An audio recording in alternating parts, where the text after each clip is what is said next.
मेरा नाम निशा चौहान है। मैं आगरा से हूँ। आइए हम लोग परमेश्वर के वचन में नए नियम की किताब लूका की किताब उसका 17 अध्याय उसका 11 पद से 19 पद तक 10 कोड़ियों के बारे में जिक्र है। उसके हम 2 पद से मनन करेंगे जो धन्यवाद के ऊपर है। तब उनमें से एक यह देख कर कि मैं चंगा हो गया हूँ ऊंचे शब्द से परमेश्वर की बड़ाई करता हुआ लौटा और यीशु के पांव पर मुंह के बल गिर कर उसका धन्यवाद करने लगा और वह सामरी था।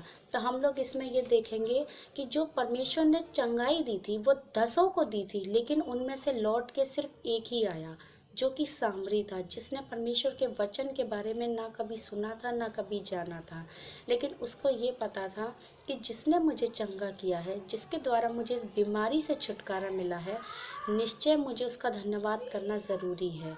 तो हम आज अपने जीवन से उस परमेश्वर को कौन सा आदर देते हैं, कौन सी महिमा देते हैं। अगर हमारे जीवन में कोई समस्या होती है तो हम उसके पास आ जाते हैं और जैसे ही उस परेशानी से छुटकारा मिल जाता है तो हम उसे दूर कर देते हैं।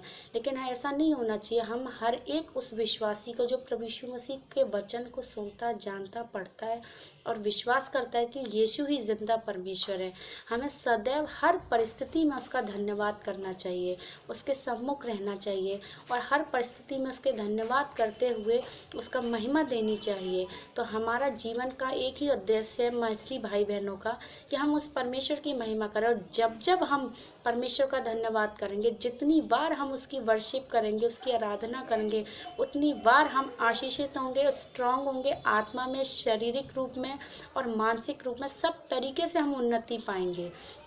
तो हमें परमेश्वर के वचन में बढ़ना है और इसी बात को आगे रखना है कि हमें कैसे करके परमेश्वर की बड़ाई करनी, कैसे करके अपने जीवन से उस परमेश्वर को महिमा देनी है।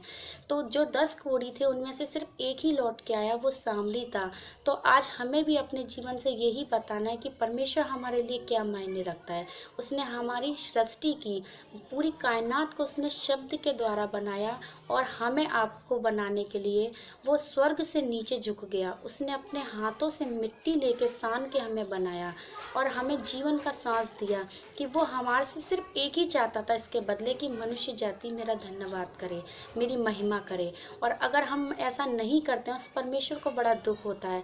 तो हमें चाहिए कि हर परिस्थिति में, चाहे कैसी भी क्यों ना हो, उस ईश्वर का धन्यवाद करना चाहिए, क्योंकि वो जिंदा परमेश्वर है और महिमा के योग्य है और धन्यवाद के योग्य भी ईश्वर है। सो सबको जय मसीह की।